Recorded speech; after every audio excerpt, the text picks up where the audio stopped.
today's work, we're going to continue with the shroud or the cover. These pieces have been glued.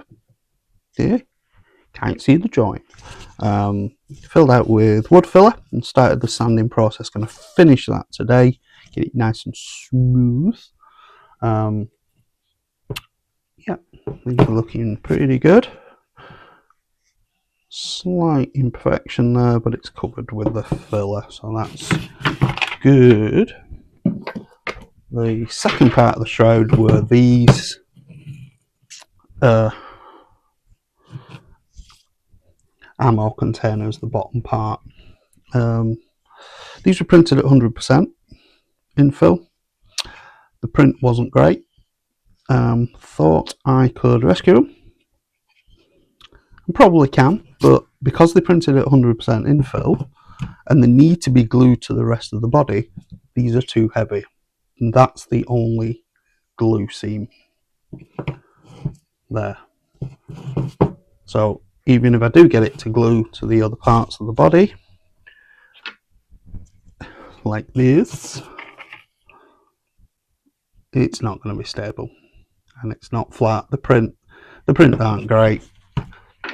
I got giddy when I did the print and took them off the build plate too soon, so they're uneven, the dimensions are off, and the 100% infill way too heavy. So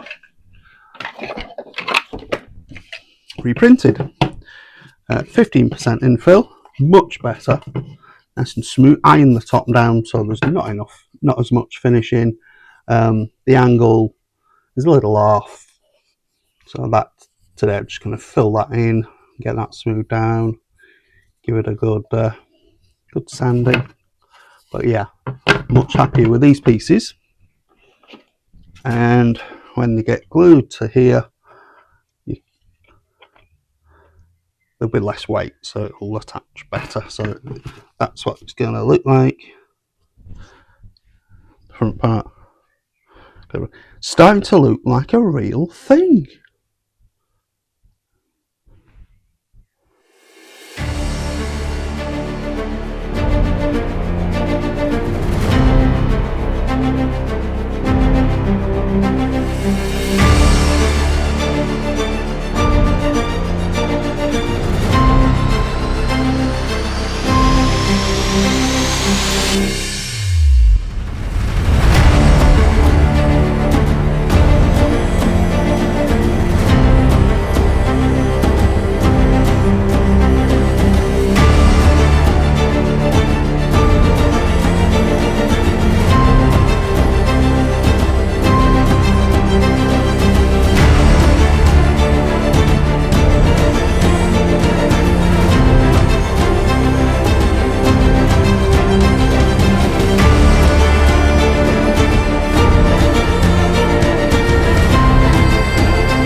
So let's talk paint jobs.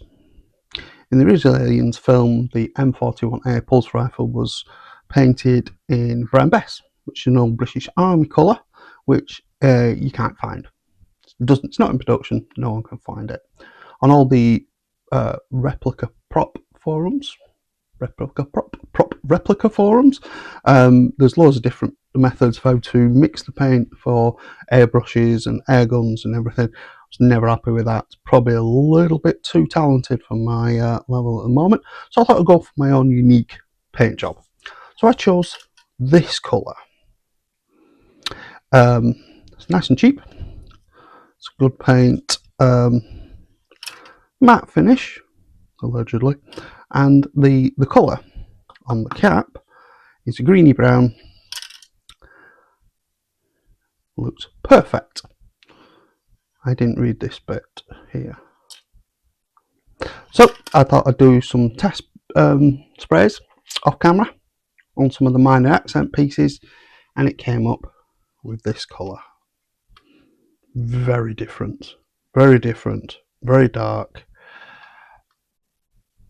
I was upset. Initially I thought, yeah, that's not going to work. Looks very green, very dark. Still a military green though. So I thought I'll be able to salvage it.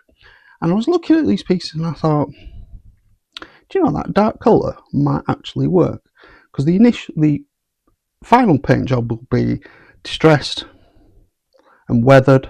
So I thought this dark green will actually work as a really good contrast to the silver parts. So these parts are meant to be like sheet aluminium, painted, and obviously when they weather down, the aluminium comes back up. So I thought I'd do some test weathering, and it's actually turned out really well. The silver, this is just silver accents with a silver paint pen, and they've actually come up really good. They actually look like real parts. This is just like first weathering pass type, so you can see that was the original colour, and they actually look like painted aluminium parts. All of them have come out really well on first pass weathering. The screw holes have painted, so most of this will be covered up by the screws in the final assembly, but the silver accents I think will fly through. So I'm actually happy, and I'm gonna go with this colour paint job. Might upset a few people, but you know what? With my build, and I think it looks really well. Probably won't upset many people, because not many people will watch this. But yeah, there we go. So that's first weathering pass on these. When everything's assembled, I'll knock back some of the silver colours, do some washes in black, rust, dirt colours, just to give it a very weathered look, and then re-accent some of the silver parts. But this looks really good. It reminds me of the weathering I did on this puppy. So I loved doing this weathering job, and I've just copied a lot of that.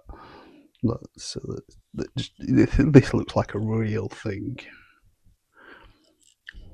So I'm gonna replicate that aesthetic over to the M41A. The biggest pitfall I might have is over weathering some of these things. So that when it's assembled, I'm going to take a look at the whole thing and do a weathering strategy. But what could have been a big boo-boo and having to start the paint job from scratch, it's actually turned out alright. Also, I went into these pieces with files, sanding paper, so some of the imperfections from the filling and sanding process are showing through, but I'm going to lean into them. When I did so initially I did it with the filler primer, and I was going to sand these out and make it nice and smooth, but I think these will actually look really good. Do some dry brushing on there to pop make it look like, so this is the bottom of the ammo cartridge, so it's gonna have to look like it's been slammed in and out of the gun a few times. Overall, happy with this.